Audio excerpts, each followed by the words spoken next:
जर का मंडळी एकदा का तुम्ही ही भाजी बनवली ना, सारखंच बनवून खाल, एवढी छान आणि चविष्ट भाजी जशी ढाब्यावर मिळते त्यापेक्षा भारी म्हटलं तरी पण चालतं. त्यासाठी काय करायचं, एक मेथीची गड्डी स्वच्छ धुवून कट करून घ्यायची.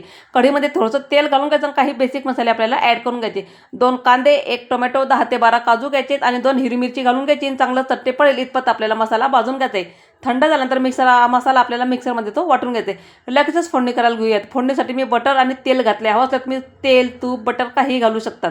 आता कढईमध्ये आपल्याला बटर आणि तेल घालून घ्यायचं, जिरं घालून घ्यायचं, बारीक चिरलेली हिरवी मिरची घालून घ्यायची, एक आलं लसणाची पेस्ट आणि जे कट केलेली मेथी आहे ते सुद्धा त्यामध्ये घालून घ्यायची. आता 1 वाटी वाटाणा मी उकळायला ठेवला, आता तो सुद्धा त्यामध्ये आपल्याला घालून घ्यायची. आपण इथं मेथी मटर मलाईची ही भाजी बनवत आहे. आता वाटाणा उकळल्यामध्ये भाजीमध्ये पटकन शिजले तर फार जास्त वेळ लागत नाही.